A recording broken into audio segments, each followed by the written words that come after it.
Hey, are you ready to grow your business? You have checked out the number one resource for business leaders, entrepreneurs, startup founders, and managers. And we're going to teach you how to grow and scale your business with real actionable steps. There's no fluff in this podcast. It's just good advice. Check out this episode. If you're a first-time listener, make sure you subscribe to the podcast. And if you enjoy this episode, leave us a 5-star review. Today's episode is with John Strisower, who's the owner of Kilows. It's the lightning-fast EV charging network that's getting created across the United States. It is the perfect grid-friendly, deployable, lightning-fast charging network that matches well with your Tesla or whatever battery-based car that you drive. I love talking to John today. There were so many insights on the process of just innovation and rolling out new technology. It's a great episode. You're going to love hearing John's perspective. Stay tuned. Here comes your good advice.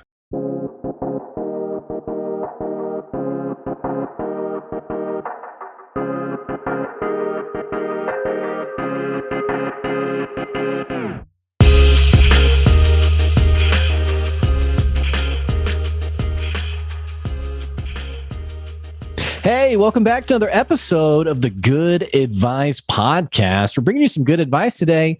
One of the things I really enjoy about the podcast is the conversation around innovation, technology, some of the stinking cool stuff that's happening in our world. And today is no different. We're actually sitting down with John Strisower, who is the CEO and founder of Kilows. You can find out more at kilows.com, but you know, Tesla's in mainstream news right now. You're hearing a lot about Tesla, maybe Elon Musk. And more importantly, you maybe even have a Tesla car yourself or have dreamed of owning a Tesla car, but you've thought, how the heck do I charge this thing? Where do I go to charge this thing? More importantly, wouldn't it be awesome if no matter where I'm driving anywhere in the United States, no matter where I'm going, if there was an easy way to have my car charged in a lightning fast method? That's exactly what Kilows is aiming to do. We're talking about it today. John, it's so great to have you on the podcast. Well, thank you. I really appreciate being here and having an opportunity to have a chat with you. Now, I think it's fair to talk about Tesla because I think you are a Tesla owner, correct? I am. I've been a Tesla owner now for nearly 10 years. I had an early serial number Model S after driving a Roadster before that. Thought that was a pretty cool experience. Got in the waiting queue, waited a year and a half with a $5,000 down payment to get my early serial number Model S. Then I had a Model X, and now I have a Model Y. All of them have been early serial number Teslas. So you were the Tesla owner before it was cool. Now there's so much momentum and excitement around Tesla. I guess it was about a year ago, maybe a year and a half ago, where their stock value just really exploded in price, really gained a lot of value. And naturally, it had a lot of value for a while already. But it's got to be exciting, right? To be able to say, you saw the opportunity there, you saw the value of the technology. And clearly, as an early adopter, it makes sense what you're doing now with Kilows. Yeah, absolutely. I did see the value, and if I was smarter, I probably would have bought a lot more stock early on. Well, I didn't buy any, so you're at least a lot smarter than I am.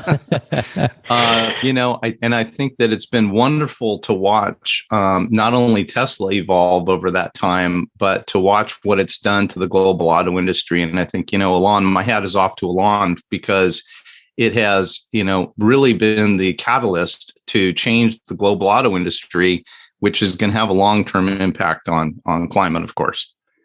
John, tell us, I have some questions about this, but before we get into it, I gave kind of my version of who you are and what you're doing. Give us just like a very brief crash course on what you're doing with Kilows and more importantly, where you've come from to bring you to where you are today. Yeah, well, so my background is in computer science, electrical engineering, network engineering, and 35 years serial entrepreneur. In a bunch of different industries. So I've had an entrepreneurial career. It's been really fun building things in different industry segments and being around really smart people that have taught me lots of different things. And so that's been a really fun career. And as I mentioned, 10 years ago, I started driving Teslas. And so I've experienced the Tesla supercharger network all around the world. I've personally driven about 10% of the US interstate system looking for charging infrastructure and where that would go. And as an early stage engineering geek type person, I've really appreciated what Tesla has built and the supercharging network around that. But I also realize that now we're entering a point in time where we're expecting that not only in America, but globally, people are going to start entering into this, and it's going to become a mainstream experience. And that's what I see is where we're going to have real problems, because I do not see that even if you own a Tesla, that is a mainstream experience. And certainly for the 130 models of EVs coming into the market over the next year, in the US that are not going to have access to the Tesla supercharger network. This is not going to be a good experience for people trying to take long distance drives in their EVs. Well, I know, and it's extreme dissuader of adoption, I guess. I've had this conversation on Tesla or electric vehicles in general for as long as 7 or 8 years now, of people saying, "Oh yeah, that sounds really cool," especially when you start talking about like the price of gas, which coincidentally is an important conversation right now. But people will say, "Oh well, I've heard I can only drive it for a couple hours. I heard I get 300 miles total." I mean, all these different conversations.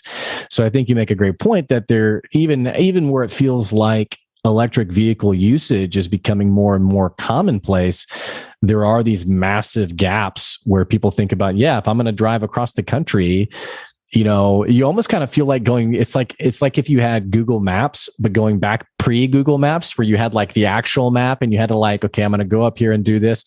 It almost in some ways feels like you have to do that now with electric vehicles, of just being cognizant of like, where would the charging station be? What would it, how convenient would it be to get to, how accessible it is?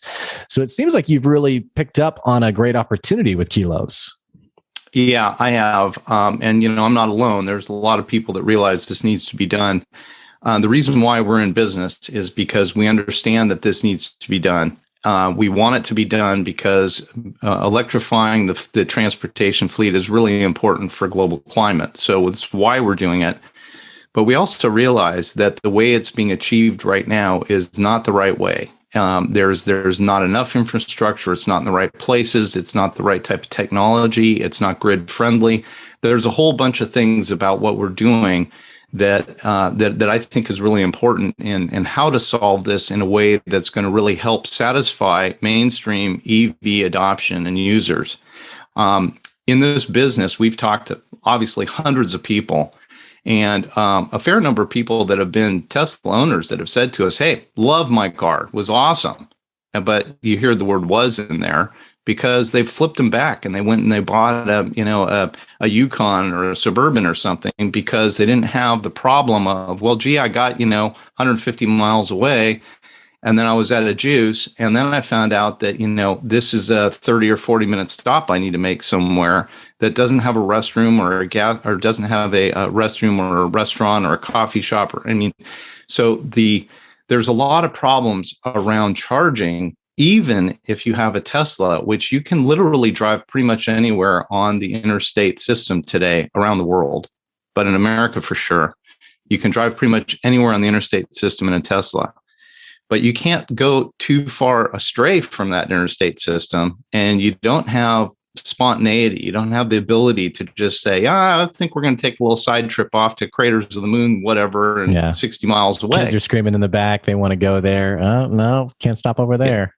Can't do that. So, and that's Tesla. A Tesla has an enormous advantage over all the other automakers. So, this is a problem that needs solving.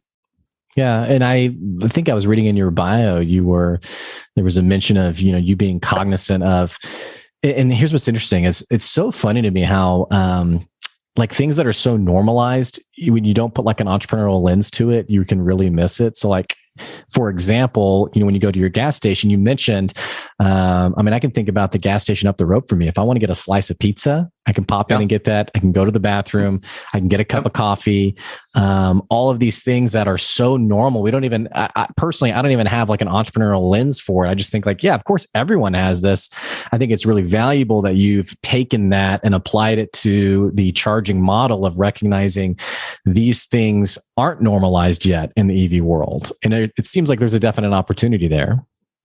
Absolutely. Not only an opportunity, but it's something that has to be done if we're going to expect mainstream adoption and satisfaction of mainstream adoption of EVs. So, again, my hat's off to Elon. Great job. That supercharger network is what enabled Tesla to sell the cars that they have sold, which enabled Tesla to change the global auto industry. So again, hats off. Great work. However, it's not an experience that will scale.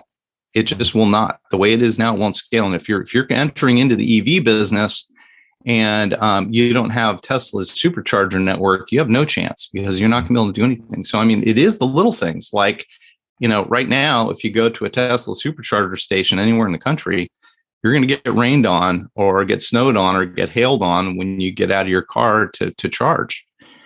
And, just simple things, but in fairness, the gas station industry's had 120 years.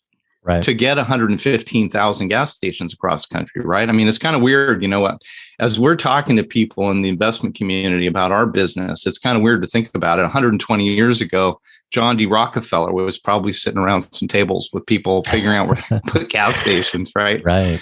Yeah. So do you as a serial entrepreneur, I get the impression this isn't really about you, so to speak. Obviously you're building something. I'm sure it's incredibly exciting, but is this the long game for you? Like, are you envisioning having this fully developed and set up in the next, like by the end of your lifetime? Or are you approaching this from the mentality of we're building infrastructure and I'm laying the groundwork so that 100 years from now, charging stations are ubiquitous with electric vehicles? Well, I think it's absolutely the latter. It has nothing to do with me at all. Zero. This is about an industry shift and a movement, and I'm delighted to be a part of that. But we are going to be a tiny company in the scheme of things. We're going to be a tiny company in charging. There already are 5 or 6 publicly traded companies that are worth billions of dollars that are out there in the industry. This is going to be like gas stations. There's probably, 20, 30 brands of gas stations out there that have built pretty big businesses. So we're just one of many. One of the things that we do want to do, however, is we want to set a bar that's pretty high. That's the competitive bar. And we want everyone else to have to play at that level because that's what it's going to take. We have a chance to reinvent gas stations now. So as a global society, let's actually use that opportunity. And let's reinvent gas stations. Let's reinvent them. Here's something that your listeners may not understand if they aren't EV owners that I think is important too. And that is that when you buy an EV, it's an absolutely wonderful experience that most of the time you never go to a gas station at all. If you're not on a road trip, you probably will not go to a charging station. If your life is around local travel only, you will probably never use a gas station again or a charging station because you don't need to. So here's what happens. If you don't forget, if you have a garage, if you have charging in your garage, it's probably what's called level 2 charging. And this is where we start getting into the weeds because there's level 1. We'll forget about that. That's just like a normal 110 plug. Level 2 charging is like charging that is connected to something like your dryer plug or your electric range in your house. You have 220 volt circuits. That's what level 2 is. The 2 means 220 or 240. Okay. So that's what level 2 is. So if you plug into your level 2 charger in your garage, in the morning you wake up, your car's got 300 miles of range. You go and do whatever you're doing around town. You come home, you plug it in again. So you always have a full battery when you wake up in the morning, or you might skip it 2 or 3 days or even 4 or 5 days. And you still have plenty of juice to get around. You'll never end up going to a gas station or charging station. It's only when you're taking a trip. So we don't need 115,000 charging stations. We only need enough of them in the strategic locations along the interstates and at popular destinations. So imagine as an EV owner, you've saved all this time not going to gas stations ever again because you don't really need to. But now you're going to take Aunt Mabel to the airport, and it's a regional airport, and it's 2.5 hours away. You go drop Mabel off, and now you're going to turn around and come back. You want a quick charge, right? So you can turn around and come back. You need it there. So a regional airport's a place you need it. Maybe a ballpark's a place you need it. Maybe Disneyland's a place you need it. So there are certain places you need it. You need it on the interstates. And aside from that, you don't need 115,000 of them, because all of the stuff that's around town, you don't need it anymore. Yeah. So this is when I started kind of the top of our conversation. I mentioned that, the existing companies have experimented with a bunch of stuff over the last X number of years. They're putting them in the wrong places where they're not useful. They're putting obsolete technology there. They're putting chargers that are too slow, because that's the other problem. Mainstream users are not going to want to wait 30 or 40 minutes to charge a car. That's just not, they're not going to be happy with it. Yeah. It makes me think of, when you charge your phone, and then whenever Apple or whoever came out with, like, maybe it was Android or Samsung, the lightning cable or what have you, when you plug it in, and now the phone's charged in an hour. And I mean, for me, it would be, I plugged it in at night, and by morning, hopefully it was fully charged. But then whenever I got that lightning cable, it was like, oh my gosh, I charged this for 20 minutes and it's almost filled up. But I've heard that in reference to EV, in terms of electric vehicles, of it being like, yeah, you got to go find a charging station, and then you got to sit there for 45 minutes to an hour, which I know I personally don't have time for. So you're making a great point on a need there for sure. Right. Well, and so other things, I mean, you can get into nuance here. And this is one of the other things. If you look at social media of any kind, doesn't matter which one, and look up EV charging experience, especially for non-Tesla owners, you will find that it's a pretty horrendous world out there. Things don't work. They're down. You can't, there's finger pointing between the credit card company and the charging company, and everybody's blaming everybody. But bottom line is, you're not getting charged. There are other things that happen too, and that is that when you take 10 charging posts and you put them together, they're connected to a single grid connection. That grid connection most likely can't support all 10 posts going. In most places it can't. So what will happen is, when you have 10 people plugged in with EVs, everybody's going to get slower charging, which means longer charging times.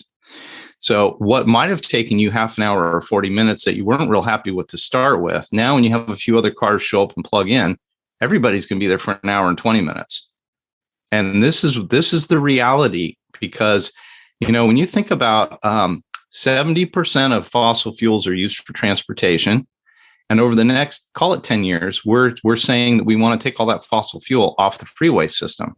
Okay, great. So if you convert that 70% of fossil fuel into electricity, and say that now needs to be delivered over to the grid, which, by the way, our grid in the last 20 years has been less and less reliable year after year. So we all know it's the grid itself has been under a lot of stress and is, causing wildfires in the West and on and on. The grid can't support 2 to 3 times the amount of energy that it's delivering today. And that's what we're asking it to do. Not only that, but the electric car battery that you will buy when you buy an EV is bigger than any device you've ever owned. And that's true of all humans. Nobody has ever had 100 kilowatt hour anything.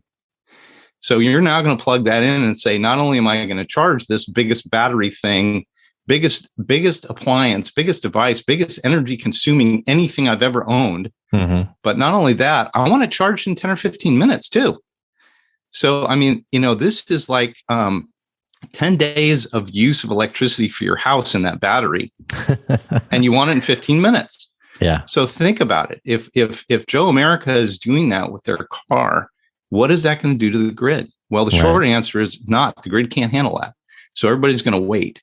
And this is the real problem that we see that we're solving for. No, it's incredibly exciting. And I appreciate people like yourself who are sort of trailblazing up against these very real issues. And more importantly, I think of like, you referenced this earlier. What state are you in, by the way? Washington. Washington. Okay. So I don't know Washington well, but like in the Texas area, for example, there is a gas station called Buc-ee's, and anyone who lives in Texas, which is just natural to Texas, very proud of like Texas brands, obviously, but you'll be in a totally another state and Buc-ee's will get brought up and someone will say, oh, that's the best gas station in the world. Same thing's true for like the Midwest with Quick Trip. Quick Trip's another example. So the point that I'm getting at is, like you mentioned, you have 20 or 30 different gas station brands, and yet very few of them, the experience is you can tell that someone's taken a business mentality to the customer experience. What's it like? Do I go to the bathroom and it's clean and tidy, or do I get a key, with a little tire around it and I got to go out the side or what have you? So I do really appreciate how you're approaching this idea of the charging station and really thinking about that customer experience. And man, John, I have to imagine your days must be very busy. I mean, this is a large elephant to eat when you think about just the load on our grid. I mean, I don't envy you for sure. Well, you know what? It's a lot of fun, actually, because cool. People understand it. People know what needs to happen. People are excited about EVs. People that drive EVs really like the experience. Aside from the charging aspect, people really like it. I mean, it's quiet, it's clean, it feels good. So people like that. I want to plug something here if I can, and that is, you mentioned Buc-ee's. I just moved my daughter from California to Austin. So I'm now become familiar with that. And by the way, that's a brand for all those Buc-ee's executives out there listening to your show. Get a hold of us because we want to partner with you to put Kilows charging systems there. Buc-ee's is exactly the kind of experience that we want for Kilows. We want that sort of, hey, I'm going to go there because I know it's going to work. Right. And B, it's going to be fast. And there's going to be, I'm going to feel safe. I mean, that's the other thing, right? People don't necessarily feel safe at 2 a.m. at somewhere where you're going to be 30 or 40 minutes. I mean, you kind of, Yeah, I mean, I think about my wife. We just had our second kid, but when she was 8 or 9 months pregnant, we're traveling. We need to pull over so she can go to the bathroom. You pull off the exit, and there's 2 gas stations, and one. You look at them both, and it's like, okay, I definitely don't want to go to that one. I think that it's just interesting to me how people have really smart people like Buc-ee's executives have really thought through the customer process, the customer experience.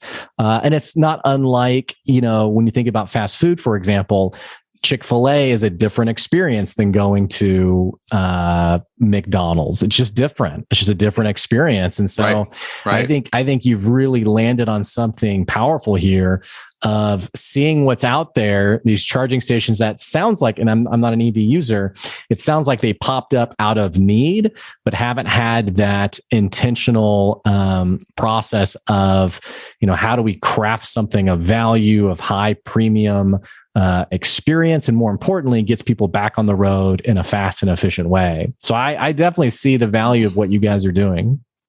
Appreciate that. Yeah. I'm hopeful that, like Tesla has done in the auto industry, I'm hopeful that we are going to help to create a bar that is a high bar, so that we can jointly as a society redefine what the next round of gas stations looks like as they become EV charging stations. Well, it's definitely exciting. And I just imagine you as a serial entrepreneur. I'm really curious, like, what's been your process for, like, we're seeing the EV industry grow in its adoption, but let's go back to like 10 years ago because like I own a hybrid, and you don't even you don't hear about hybrids really anymore at all, honestly, because it's either you're an EV vehicle or you're, whatever. Or at least I don't hear much about hybrids anymore. But I remember when I bought my hybrid in 2009, maybe 2010, and there was all this like, it's a hybrid. And actually to this day, I still have like mechanics who are like, well, hybrids, they're just, there's a lot of maybe negative energy isn't the right word. But my question to you is, you're in this field that is changing by the day.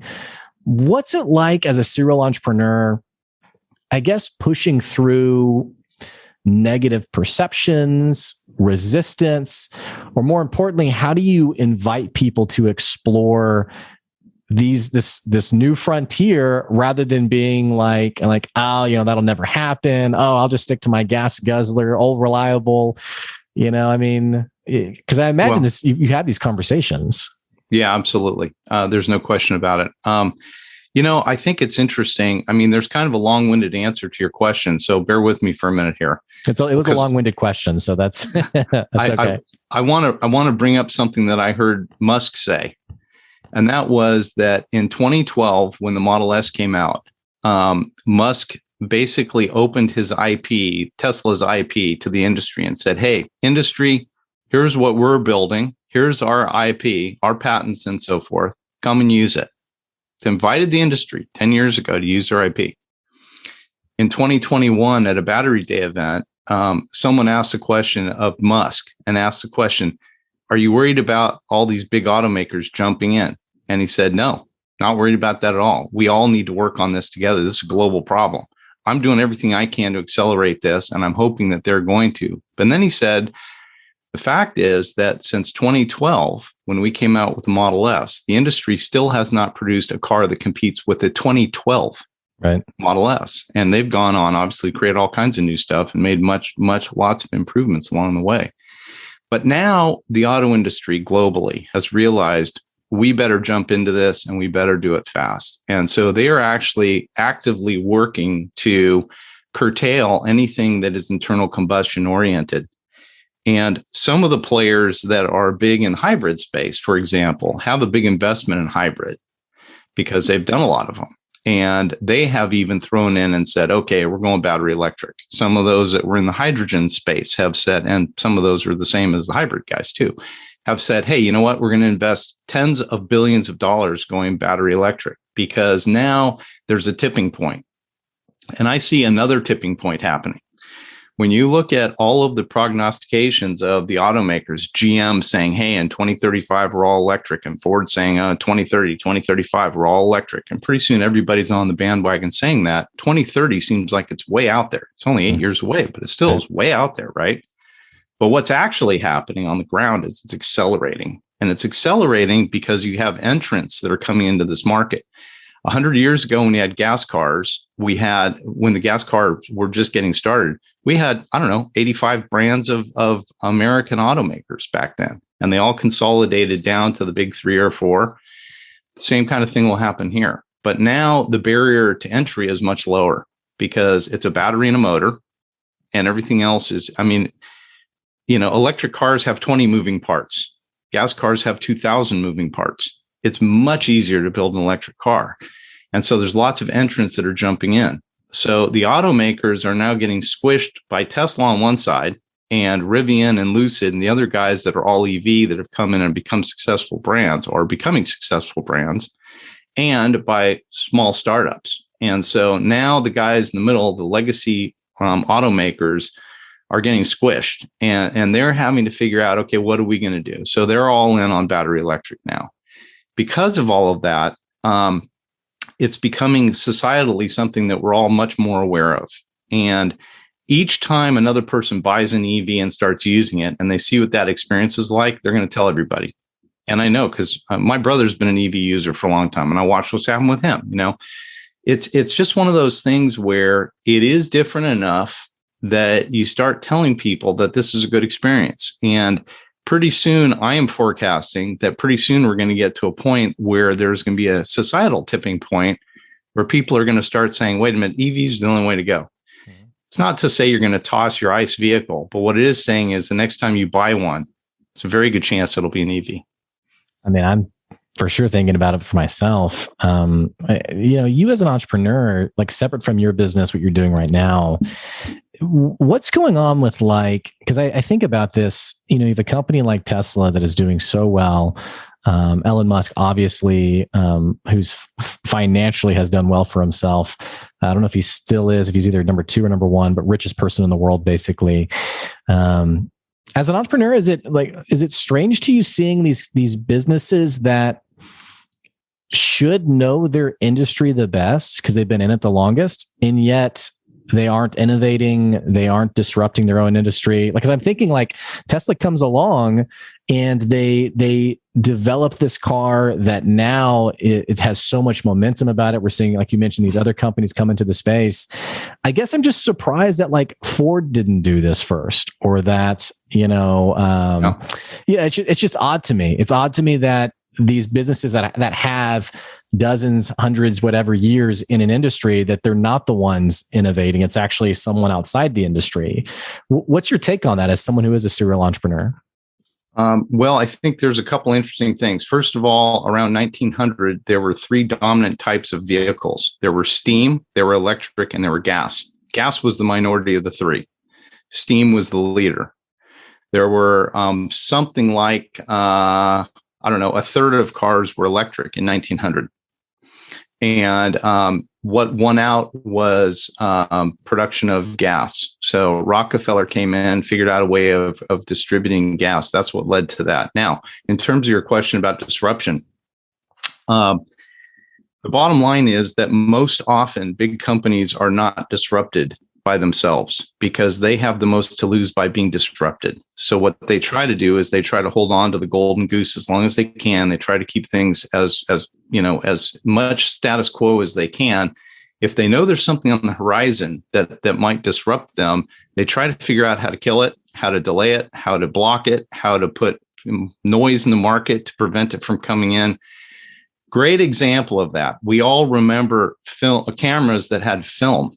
And there was a company called Kodak that was the world's largest company in that space. Kodak actually owned all of the digital intellectual property around digital cameras. And they had Kodak had its best financial showing in terms of quarterly reports the quarter before it became disrupted. And within a year, it was bankrupt. So, Kodak could have said, well, wait a minute, this digital thing's really going to happen. We own all the IP. Why don't we go own the digital world? They could have done that. Right. Why didn't they? Right. So that was kind of the point I was making with Musk. Musk was making the same question when asked, well, aren't you worried about this? And even today, when you listen to General Motors, when Mary Barra speaks, or when you listen to, Ford execs talk about how they are the dominant players in the auto industry. And they go on to say in the EV industry, yet, Tesla has delivered 1 million vehicles last year. This is an interesting stat. I don't know if you've heard this or not, but last year, EVs overtook ICE in the state of California in terms of sales. And not only that, but in California, the most popular car sold in California was a Model 3 Tesla. Did you know that? No. It's kind of weird, huh? Yeah. But so it's kind of interesting, that the disruption doesn't happen from within, it happens from without. And that's the reason why all these companies pop up. Look at what Netflix did to the studios. Same thing. Why didn't the studios just do that? They could have done that. They are now. They've copied, so everybody's got a streaming service now. Yeah. Yeah. Which for me, I'm like, oh my gosh, another service popping up to buy. Yeah, no, you make a great observation, and help fact check me here, because I'm pulling back to a data point that I'm remembering, and I don't know if I'm remembering it accurately. Wasn't it the case when Tesla started building momentum? Weren't there dealerships or major car retailers that were trying? Because I remember Tesla had the opportunity that you could sell directly to the consumer. And I feel like I remember like lawsuits or something to that effect of dealerships trying to block Tesla from selling directly to the consumers. Yeah, great question. And you do remember that correctly. So in different states, there are different levels of dealers. Historically have been, first of all, they're franchise owned. They're not part of the auto manufacturer. So a Ford dealer is a private individual that has one or more locations. They're typically franchisees of Ford to sell the Ford brand product. And historically, those have been extremely wealthy people in every community across the country. So they have collectively, dealers have a lot of pull because there's a lot of wealth in the dealer networks across the country. And they have been really concerned about this disruptive business model that Musk has brought to the fore in the auto business. The auto dealers are probably pretty nervous today, too, because there's a joke for EV owners that there are 6 things you've got to maintain, and that is 4 tires and 2 wiper blades. And, it's kind of a joke, but it's kind of true too. I mean, really not much goes wrong with these things. They're pretty darn reliable, and they're going to be because they're so simple. There's 20 moving parts, not 2,000. So, they're much more reliable. Dealers make their money off of service. So the dealers have a double whammy. First of all, they don't really want EVs to take over because it's going to kill their service business. And secondly, if you sell direct to the consumer, it cuts them out of the sale. So auto dealers are right now kind of scrambling, thinking, what are we going to do? We got a business that's a really valuable business here. What are we going to do? Is that part of the disruption that's going to occur when we go from ICE to EV? And my answer is, yeah, it is. So they've tried very hard in the States to block companies like Tesla from selling. And what Tesla has been very adept at doing is saying, fine, we won't sell in your state. They sell online. It's not in your state. It's online. So you can order online. You may not be able to even pick it up in your state. And I think Texas actually was one of those states. I don't know if it still is, but I think, and that's an irony in itself, because the Gigafactory just opened in Austin. Yeah. But I think Texas was actually one of the states that was most vehemently opposed to selling cars in the state of Texas. So all Musk did with that was just, okay, well, order it online and, go to an adjacent state to pick it up. I guess people did it. For me, it's hard not to feel, and maybe I'm being overly cynical. I'm not really quite sure, but you think about, and maybe this is just the bias of my generation. I mean, I think about the benefits of electric vehicles. I think about, in another life, I was a high school science teacher, and we taught about climate change and fossil fuels and the lack of sustainability. Like, where does this go 50 years down the road? So for me, like my city, for example, we're going to be fully green in the next, I think we said 2027. So that's in 5 years. That's exciting for me. It's exciting for the future that we're building. And so naturally I'm drawn to the EV conversation because I'm thinking, okay, yeah, I see where this is going. And then personally, as a buyer, as someone who spends money, I think about how, gas is $4 and I only have to spend half of what the average SUV driver has to spend because I'm driving a hybrid. Mm-hmm. So for me, it all makes sense on paper for me. And I guess this is less of a question and more of just a statement. It's hard for me not to look at those headlines of, blocking Tesla sales and just not be like, really? Like there's definitely a humanitarian side to this. There's a global benefit to this. It's a bit odd to me that we're so stringent on it. And again, not really a question there other than it's just interesting how resistant we are, I guess, to change. So, yeah. Well, and one thing I've seen, and this is a statement, not a question too, but it's something that I've seen that kind of boggles my mind. And that is when you look at the Biden administration talking, they talk about how we have this global leading auto industry, and Tesla is never mentioned in those conversations ever. Ever. I mean, What is mentioned is Ford and GM, they're rocking. They're going to come back. They're going to kill it. They're going to be the EV kings. And it's really interesting. I mean, it's fascinating to me that, hey, we've got the global auto industry leader. In fact, Tesla stock, you mentioned it, cracked $1 trillion, right? Yeah. So the stock market in the last week has sort of been in the dumps, as we all probably know. Right. And so I'm not sure this is still true, but Tesla stock, is worth more than the global auto industry. Now, just think about that for a minute. I mean, it's crazy. But there's a reason for that. And, there's so much beyond just electric cars at Tesla, which is truly phenomenal. I mean, they're an enormous battery maker. Right. They are a huge artificial intelligence play, meaning that there's 1 billion miles of driving experience that Teslas around the world have been feeding the mothership. And that mothership now feeds that back to each Tesla that's on the road. So when we start thinking about autonomous driving vehicles, and we start talking about ride hailing like Uber and Lyft, but doing that with Teslas, the world is going to be a very different place. And so there's so much at Tesla that's not just electric cars. And the other guys don't have any of that. And so when Biden is up there saying, yep, Ford, GM, and in fairness, okay, so Ford has just launched the Lightning, the electric F-150. Right. And that has been America's most popular model vehicle for a long time. Mm-hmm. That's pretty impressive, And so if Ford is successful at converting that vehicle with the same sales numbers into EV numbers, it's going to give Tesla a run for its money with one vehicle. So I think that's kind of where Biden's statement might make sense if that happens. Yeah. And, that's a whole nother conversation of where I try not to get, my temptation is to get cynical of like, come on, why aren't we giving credit where it's due? But right. I mean, it's definitely exciting what Tesla's doing. I've just followed as an entrepreneur. I have just followed Tesla for the last 10 years. My brother-in-law is addicted to all things Tesla. So whenever I make, attaboy. Well, it's actually funny. You said it earlier, like when they drive an EV, they tell everyone about it. They, and he sort of obnoxiously talks about it and mentions it. And, I've got a hint for you. Here's one way you can get back at him, because this is the one knock on Tesla. This is changing, but this is the one knock on Tesla. The purchase price of the vehicle is so high that the economics simply don't work. That's not a mainstream experience, but it's getting there.